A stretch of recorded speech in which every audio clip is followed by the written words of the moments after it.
The mind that created your problem cannot solve it. Let that sink in for a moment. The mind that created your problem cannot solve it. Now I know what some of you are thinking. Jim, that doesn't make sense. If my mind created the problem, surely my mind can solve it. But here's what I've learned through years of observation, through working with thousands of people, through studying the patterns of success and failure. When we operate from the same level of thinking that created our challenges, we merely perpetuate those challenges in different forms. You see, every problem you face today is a symptom of a deeper issue. It's not the problem itself that matters most. It's the thinking pattern, the belief system, the mental framework that gave birth to that problem. And here's the fascinating part. As long as you maintain that same mental framework, you'll keep creating variations of the same problem over and over again. Think about it this way. Imagine you're driving down a road and you keep ending up in the same ditch. Now, you could blame the road, you could blame the weather, you could blame the car, but the truth is, something about your driving pattern keeps putting you in that ditch. The solution isn't to get better at climbing out of ditches. The solution is to change your driving pattern entirely. This is why so many people find themselves trapped in cycles. They solve one financial problem only to create another. They escape one toxic relationship only to find themselves in another. They overcome one addiction only to develop a different one. They're using the same mind, the same thinking patterns, the same internal operating system that created the original problem. But here's the hope, here's the opportunity that exists for every single one of you. You can develop a new mind. You can create new thinking patterns. You can upgrade your internal operating system. And when you do, you don't just solve your current problems, you prevent the creation of new ones. Now, let me tell you about a man I knew who understood this principle profoundly. He was drowning in debt. Relationship after relationship was failing. His health was deteriorating, and his career was stagnant. For years, he kept trying to fix each problem individually. He'd get a loan to pay off his debts, but then he'd accumulate new debts. He'd promised to change for his partner, but then he'd fall back into the same patterns that destroyed his previous relationships. One day, he had what he called his awakening moment. He realized that all his problems shared something in common. They were all created by the same person making the same types of decisions based on the same beliefs and assumptions about life. He wasn't dealing with separate problems. He was dealing with one problem expressing itself in multiple ways. That's when he stopped trying to solve his problems and started trying to understand his thinking. He began to examine his beliefs about money, about relationships, about health, about success. He discovered that his problems weren't really about external circumstances, they were about internal patterns. And here's what happened as he changed his thinking, as he developed new beliefs and new patterns, his problems began to dissolve. Not because he worked harder at solving them, but because he stopped creating them. The new mind he developed simply didn't generate the same types of problems. This brings us to a crucial understanding. Personal development isn't about becoming a better problem solver. It's about becoming a better problem preventer. It's about developing the kind of mind that creates opportunities instead of obstacles, solutions instead of complications, progress instead of repetition. But how do you develop this new mind? How do you break free from the thinking patterns that have been creating your challenges? The first step is recognition. You must recognize that your current thinking has limitations. This isn't about self-criticism or self-blame. It's about honest assessment. Your mind got you to where you are today, and if you're not completely satisfied with where you are, then your mind needs an upgrade. The second step is education. You must expose yourself to new ideas, new perspectives, new ways of thinking. You cannot think your way out of your current situation using your current thinking. You need new input to generate new output. This means reading books that challenge your assumptions, listening to speakers who think differently than you do, surrounding yourself with people who have solved the problems you're trying to solve. But here's where most people make a critical error. They consume new information, but they try to process it through their old thinking patterns. They take new ideas and filter them through old beliefs. They attempt to apply new strategies using old mindsets. This is like trying to run new software on an old operating system. It doesn't work. The third step is application. You must begin to act from your new understanding, even when it feels uncomfortable, even when it contradicts your old patterns. This is where the real transformation happens. You see, you don't just think your way into a new way of acting, you also act your way into a new way of thinking. Let me share with you a story that illustrates this beautifully. There was a woman who struggled with money her entire life. She came from a family where money was always scarce, where talking about money was uncomfortable, where wealth was viewed with suspicion. She carried these beliefs into her adult life, and predictably, she struggled financially. For years, she tried to solve her money problems by working harder, by budgeting more carefully, by looking for better jobs. But no matter what she did, she couldn't seem to get ahead. She was using the same mind that had created her financial struggles to try to solve them. Then she encountered a different way of thinking about money. She learned that money was simply a tool, that wealth was a result of creating value for others, that financial success was as much about mindset as it was about mechanics. But here's the key. She didn't just learn these concepts intellectually. She began to act on them. She started treating money with respect instead of fear. She began looking for ways to serve others instead of just trying to get ahead. She invested in her own education and development instead of just trying to save her way to prosperity. She surrounded herself with people who had healthy relationships with money instead of people who reinforced her old beliefs. And something remarkable happened. As she changed her thinking and her actions, her financial situation began to change. Not overnight, but steadily, consistently. The new mind she developed created new opportunities, new relationships, new possibilities that her old mind had never been able to perceive. This is the power of developing a new mind. It's not just about solving your current problems, it's about creating a new reality. When you change your thinking, you change your perception. When you change your perception, you change your actions. When you change your actions, you change your results. When you change your results, you change your life. But let me be clear about something. Developing a new mind is not a comfortable process. It requires you to question everything you believe to be true. It requires you to admit that your current approach has limitations. It requires you to step into uncertainty and embrace the unknown. Your old mind will resist this process. It will tell you that you don't need to change, that your problems are caused by external circumstances, that if you just try harder or work smarter, everything will work out. Your old mind will provide you with endless excuses and justifications for staying exactly where you are. This is why so many people remain trapped in patterns that don't serve them. They're more comfortable with familiar problems than they are with unfamiliar solutions. They'd rather deal with the devil they know than the angel they don't. But here's what I want you to understand. Every great achievement in human history has come from someone who was willing to think differently. Someone who was willing to challenge conventional wisdom. Someone who was willing to develop a new mind. The Wright brothers didn't solve the problem of human flight by becoming better at walking. They developed an entirely new way of thinking about transportation. Henry Ford didn't solve the problem of slow manufacturing by breeding faster horses. He developed an entirely new way of thinking about production. Steve Jobs didn't solve the problem of complicated computers by making instruction manuals easier to understand. He developed an entirely new way of thinking about technology. In each case, the breakthrough came not from solving the problem using existing thinking, but from developing new thinking that made the problem irrelevant. This same principle applies to your personal challenges. Your financial problems won't be solved by the same thinking that created them. Your relationship problems won't be solved by the same thinking that created them. Your health problems won't be solved by the same thinking that created them.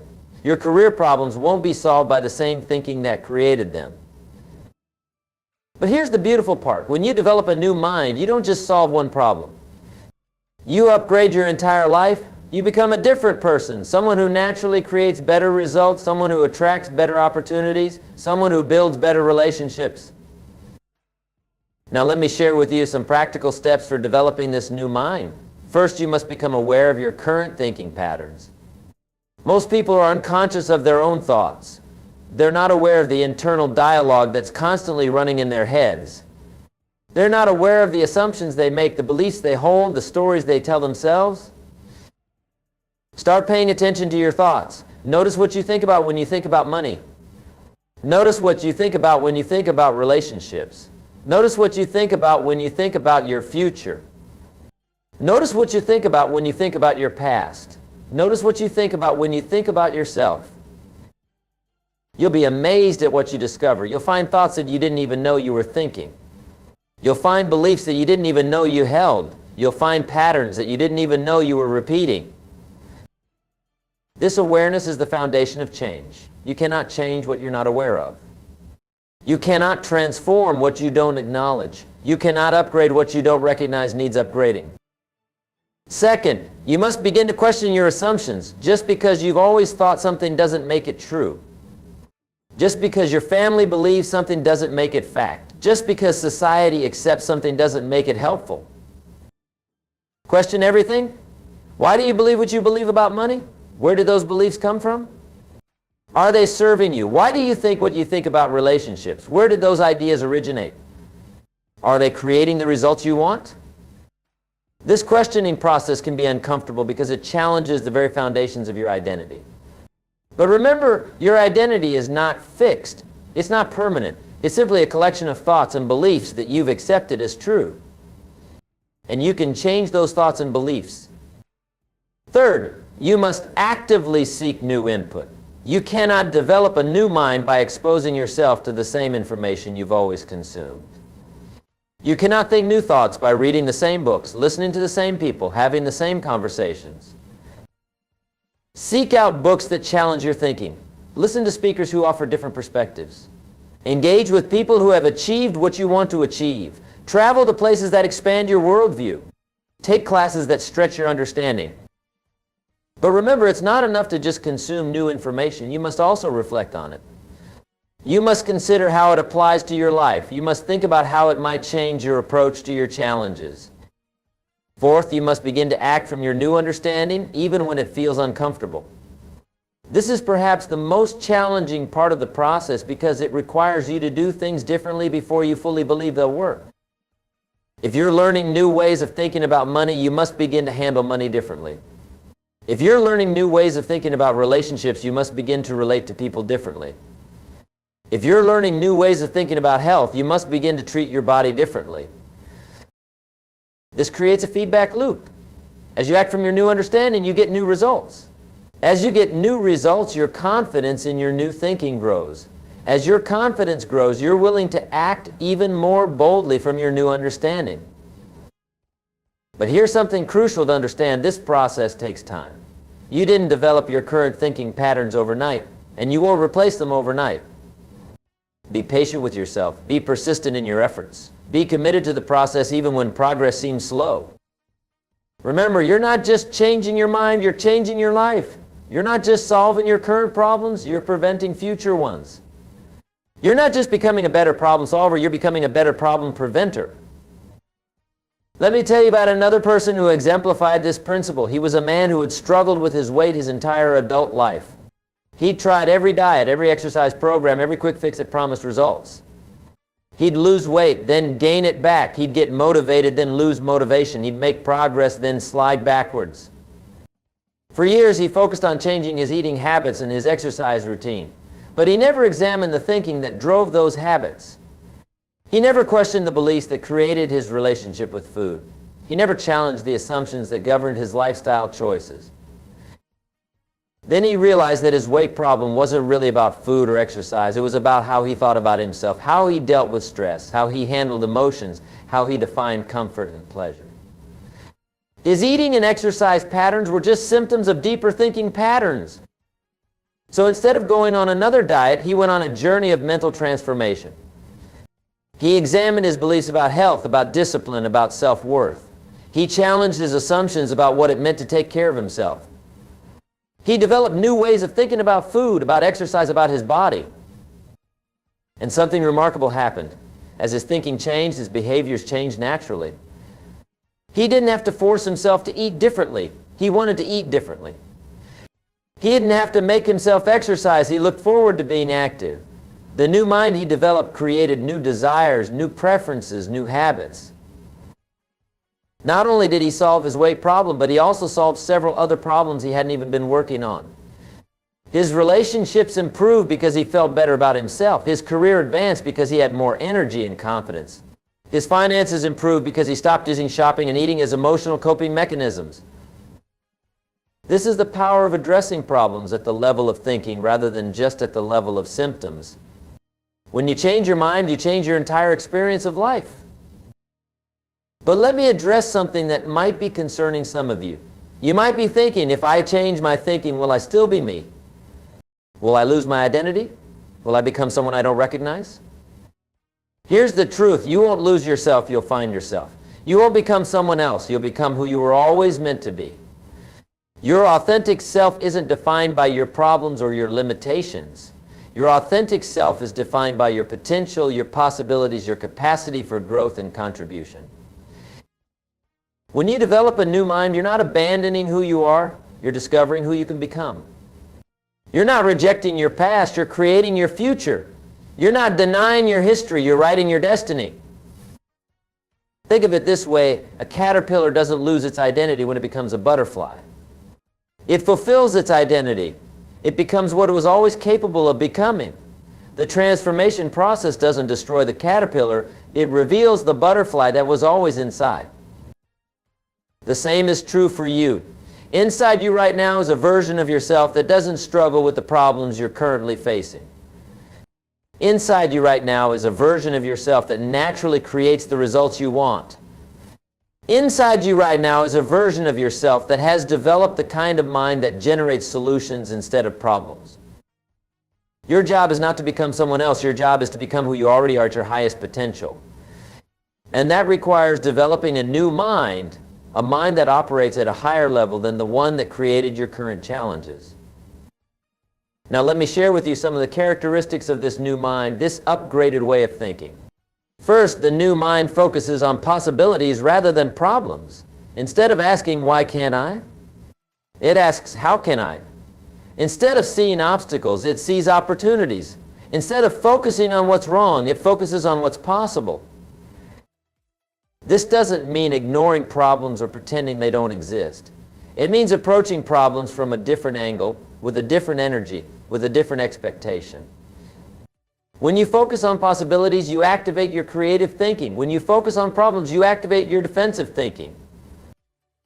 Second, the new mind takes responsibility rather than assigning blame. Instead of asking, whose fault is this? It asks, what can I do about this? Instead of focusing on what others should change, it focuses on what you can change. Instead of being a victim of circumstances, it becomes a creator of circumstances. This is perhaps one of the most powerful shifts you can make in your thinking.